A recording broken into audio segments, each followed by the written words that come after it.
Welcome back to the Keep Moving Forward podcast, where we talk about weight loss, personal transformation, and accountability. I'm your host, Eric, aka the Used To Guy, and today we're going to dive into two big themes that have played a major role in my journey. If you've ever had a moment that should have been a call to action, but you weren't able to rise to the occasion, this episode is for you. We'll also discuss the importance of being adaptable. Losing weight isn't a straight road. There are twists, turns, and unexpected detours. How we respond to them makes all the difference in the end. So if you've ever felt stuck, unsure of your next step, or afraid to change, this episode's for you. Let's get into it. Let me take you back to the early hours of June 20th, 2017. My family and I were on vacation in North Myrtle Beach. We were enjoying time together, just being quiet and having a great time. I got a phone call while we were there that changed everything. It was about my dad. His health had been declining for years, diabetes, dementia, all the complications that come with a life of health struggles. If you've been following along my blog, I wrote in detail about the last time I saw him and the middle of the night call I received from my mom letting me know that he had died. It wasn't a shock to me that he'd passed away. In some ways, it was a relief, because he was so miserable emotionally and physically, having to be in a wheelchair and having to be in a nursing home. Right before I left for vacation, the doctor gave us the grim news that it was likely he'd have to have one of his legs removed because the diabetes had just taken a toll. It would have been cruel to put him through that trauma because I don't think he could have fully understood what was going on. Everything happening to him was just getting to be too much. He just wanted to go home, where he felt safe and loved, but that was not something that could happen. Of everything he went through, that's what still sticks with me most. When all was said and done, he wanted what was familiar around him. It seems like the least someone could have at the end of their days, but that was not to be. In the end, he died alone in the middle of the night in a nursing home bed.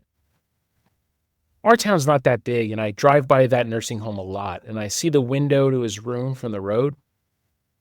And I think that the last thing my dad saw on this earth was the view out of that window. Now, I'm telling you all this because even then it was not lost to me that I was heading down the same path.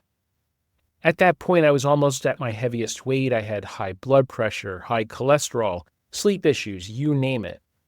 And while I wasn't battling the same exact illnesses yet, I knew that if I didn't change something, my future was likely to look a lot like my dad's.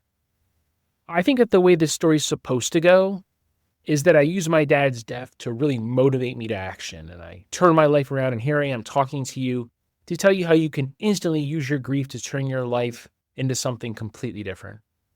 But that's not what happened. I did go so far as to create my blog about a month after he died. I know that I was very aware of the need for change, and yet after 2 posts in 2017, I just stopped.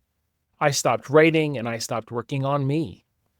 I can't honestly tell you why. Maybe it was all too fresh. Maybe I just didn't know where to start. Maybe I needed time to process everything before I could deal with me. But what I do remember is that for the next 15 months, I had this constant nagging feeling that something needed to change. I felt like there was a big clock ticking just over my head. There was this voice in my head that sounded a lot like my dad, and it just kept telling me to get moving. Maybe it was a midlife crisis or just a realization that time is fleeting. But for over a year, I brushed it off and tried to go on as usual. I guess I just didn't know where to start. I tried, but I couldn't get it right, at least not right away. And in my usual fashion, I thought the solution was to make the whole thing bigger than just a few simple first steps. I was going to blog my journey, share it with the world, and use it as a platform to help others who were sad and struggling. Noble intentions for sure. But looking back, I was nowhere near ready to really be open and help others. I had to help myself first. And that journey took almost 8 years. In hindsight, the only thing stopping me at any point along the way was me. Maybe you've had a moment like that, a sudden moment of clarity. It might not come from losing a loved one. It could come from a bad doctor's visit, a feeling of embarrassment, or just the daily struggles of your life wearing you down. Whatever it is, these moments force us to see things as they are. And the real question becomes, What do we do next? Fast forward to September 25th, 2018. It's the day I made the commitment. I've talked about it a lot. I started with small changes, tracking what I ate. I became more mindful. I set small goals. I wasn't perfect, but I was moving forward. It took me more than 7 years to pick up my blog again and to start this podcast. During those intervening years, I thought a lot about my dad. He certainly would have been proud of what I'd accomplished. But I still had this feeling that I was supposed to be doing something more. And for a long time, I actually knew what it was. It was helping others who struggle with the same issues I do. So here I am sharing and being open about this journey. If you've been following along with the blog and this podcast, you'll start to see some repetitive themes, and that's by design. There's an acronym I'd like to leave you with today. GRACE. GRACE. The G is for gratitude. The R is for resilience. The A is for acceptance. The C is for compassion. And the E is for ease.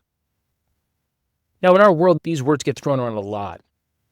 But I believe they are the cornerstone of what I've been able to accomplish. Yes, I've used the process to lose weight, but it can really be applied to any area of your life. Let's talk a little bit about each one. Gratitude. Even though you're working hard, focus on working with joy. This can help you to avoid falling into the punishment mindset.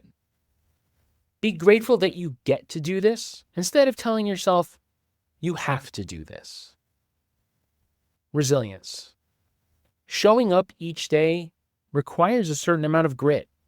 By being resilient and pushing on when things are tough or getting right back on track when things go sideways, you can condition yourself to accomplish difficult things. Acceptance. Understand that you are not perfect. When something goes wrong, instead of beating yourself up, accept that it happened and immediately regroup. As I always say, good enough is good enough. Compassion. By reaching out to those around you and sharing both your difficulties and successes, and opening yourself up to feel the struggles of others, you can make your journey about more than just you.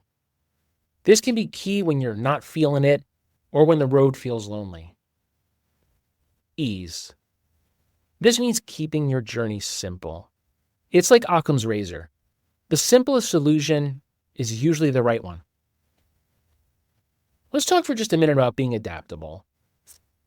One of the things I learned in the first year of my journey was consistency matters above all else. And I leaned into repetition of each day like a man possessed. I felt like I had good reason not to deviate at all. I was seeing progress, I was feeling good. But around the 1-year mark, I was also starting to feel the need to do more, to mix it up, to change a little bit. To begin going back to something I did quite a bit when I was in my late 20s. Run. Picking up my old hobby again after 20 years felt like a great way to silence the used to guy and reclaim something I once loved to do. At the same time, I was kind of afraid. What if I messed things up? What if I took my eye off the ball and wound up undoing all the progress I'd made? And this is where a lot of us can get stuck when something's working or when it's not working. Even if we know we want change, we get scared. But weight loss, just like life, isn't a straight path. I had to learn that you can't become rigid. Let me give you an analogy of sorts. Skyscrapers are designed to be flexible. This flexibility lets them move when large gusts of wind or earthquakes happen. And while it may seem counterintuitive, that flexibility is what makes the building strong. If the whole structure was rigid, it would snap off during a big storm or earthquake. We need to be like the skyscraper, willing to be flexible, to pivot, to evolve. So I made a decision. I would start running again, but I would do it on my own terms. So I set some guidelines for myself. And here are the guidelines I followed. I wouldn't track the speed or the distance I ran. I wouldn't compete with myself and go out every day trying to beat the day before. I would keep it enjoyable. If I wasn't running with a smile, I shouldn't be doing it. I added in a ton of walk breaks and I took it very easy in the early days. I didn't set a number of days that I was going to run. I went when I felt like it. And if I didn't feel like it, I didn't go. My diet also remained my primary focus. Everything I had done on Weight Watchers in those first 12 months, I kept it as it was. I just added in running as a bonus. These guidelines ultimately made all the difference for me. They gave me the freedom to explore something new without fear of falling into the same old traps I'd usually fallen into, where I would go out there and try to run 50 days in a row or compete with myself every day or do silly things like sign up for a marathon 4 months out and try to train myself into shape. I had done those things quite a few times over the years, and I was determined to approach things differently this time. And you know what? With these changes and these guidelines, I ended up falling in love with it again. I listened to my body and didn't make the whole process a stressor.